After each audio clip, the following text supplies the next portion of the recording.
Pronto, gente, bora lá. A gente viu, então, todo o processo da recuperação judicial. A gente viu, aprovou o plano perfeito, o plano aprovado pelos credores, entra a recuperação na fase de execução do plano de recuperação judicial, tá? Que a gente já viu aqui na revisão e a gente já viu direitinho na aula, tá?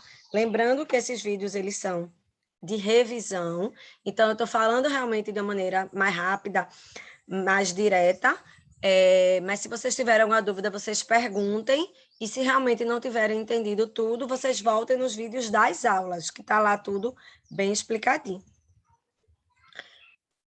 Houve a aprovação, a execução do plano, não temos dúvida.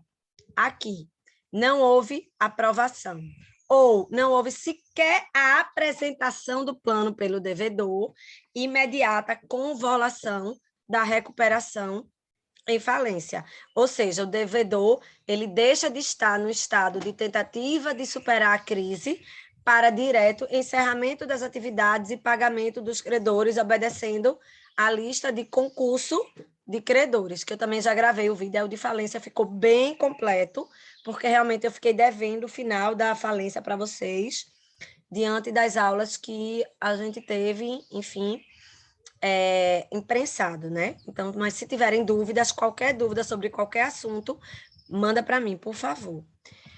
Pessoal, encerramento da recuperação. O devedor, veja, a recuperação, ela vai encerrar no prazo de 2 anos, independentemente do plano, ele está previsto no prazo maior, tá? Se as obrigações dentro daqueles 2 anos estavam sendo cumpridas direitinho, vai encerrar, mas a gente já vai ter, minha gente, sérios indícios de que aquela empresa ela vai conseguir superar, vai cumprir o plano até o final e vai superar. Não superando, tá? Passando, não cumprindo, em qualquer fase desse não cumprimento do plano, também a gente vai ver o fenômeno da convolução da recuperação em falência, tá? É isso. Então, vai encerrar, primeiro, a prova de vocês vai estar assim, o encerramento da recuperação somente ocorre quando houver o cumprimento integral do plano de recuperação judicial. Falso. A recuperação somente encerrará com a consolidação do quadro geral de credores. Falso também. Esses não são requisitos para o encerramento. Agora, se após o encerramento, o devedor, que ainda deveria cumprir 1 ano, 2 anos, 3 anos, deixa de cumprir, imediatamente a gente vai ver a situação da execução, né? O credor, ele vai no juiz e vai dizer que, seu juiz, o devedor não está cumprindo.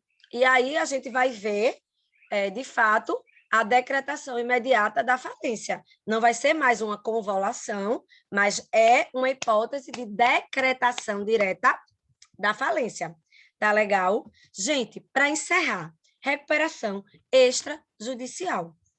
A recuperação extrajudicial, ela nada mais é que uma negociação direta, não tem figura do administrador judicial aqui. Ela é uma negociação direta do credor, dos credores e do devedor, tá?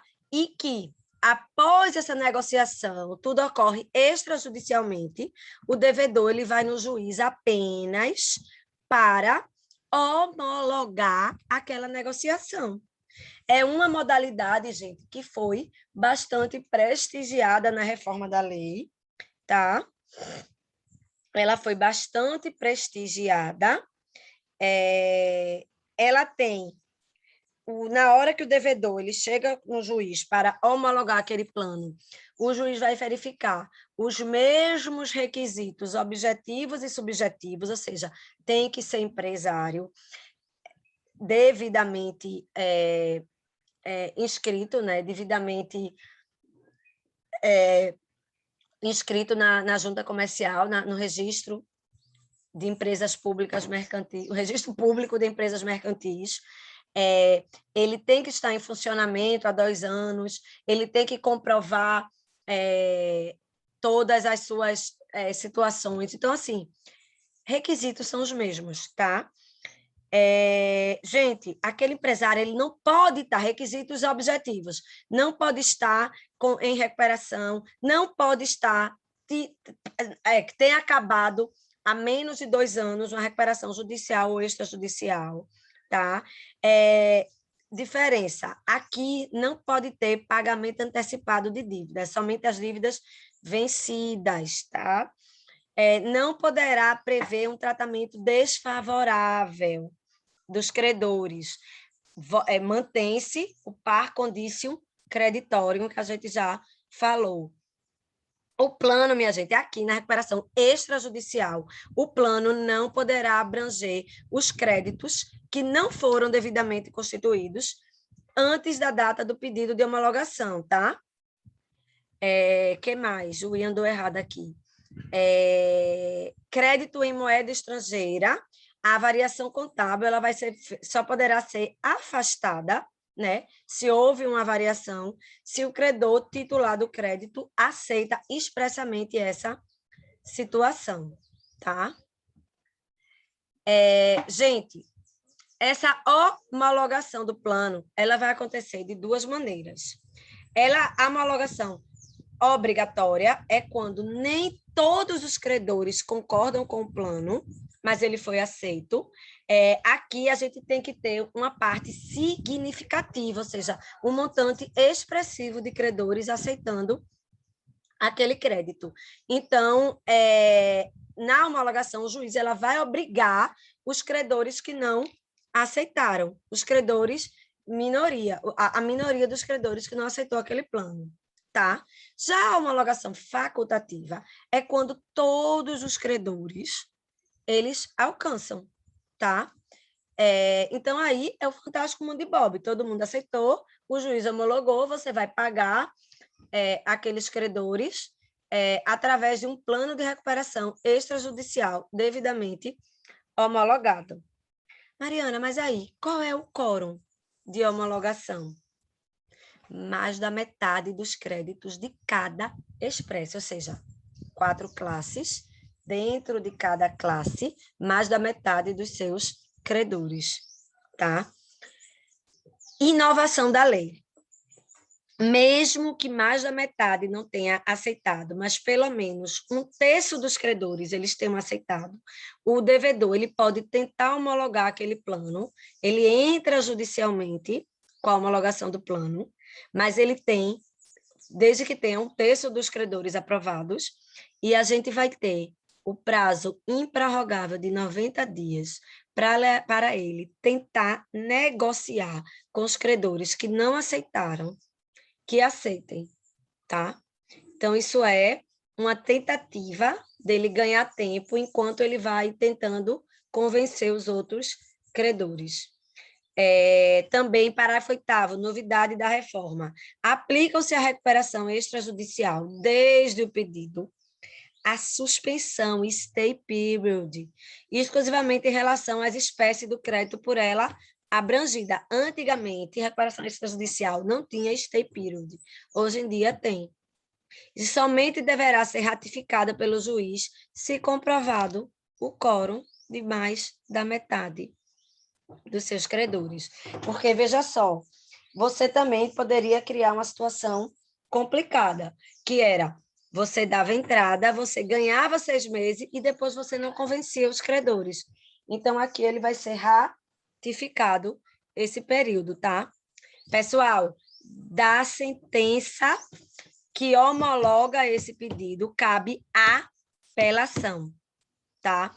Essa semana passada, na verdade, eu vi uma decisão, tá? Saiu uma decisão do STJ dizendo o seguinte: em regra, como era apenas uma homologação, no processo de recuperação judicial, de homologação de plano de recuperação extrajudicial, não havia honorários sucumbenciais. E o Superior Tribunal de Justiça entendeu que cabe, sim, honorários sucumbenciais, desde que haja contestação, haja litigiosidade nessa homologação. Então, havendo litigiosidade, cabe sim honorários advocatícios.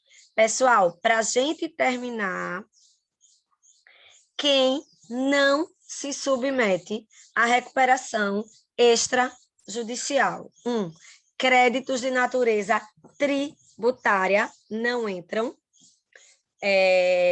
Credor de importância entregue ao devedor em moeda nacional decorrente de um adiantamento de câmbio para exportação. É uma situação muito específica para exportadores, tá? Mas que nesse caso também não se submete.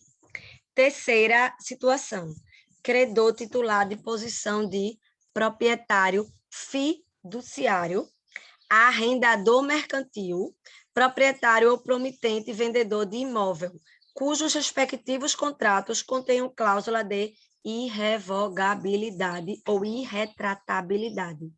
Nessas 3 situações, não entram. Crédito trabalhista. Se eu pegar uma questão de prova de 2019, de 2020 até dezembro, não entram. Hoje em dia, não existe mais impedimento. Créditos trabalhistas podem perfeitamente se submeter à recuperação extrajudicial. Tá bom, gente? Olha só, eu vou falar mais agora, rapidamente, vou fazer o último vídeo, falando de 2 pontos específicos que não vai cair na prova de vocês, tá? Porque a gente não deu em sala, mas que vale a pena dar uma conferida. São os crimes falimentares e a recuperação, a falência a insolvência transnacional. Tá legal?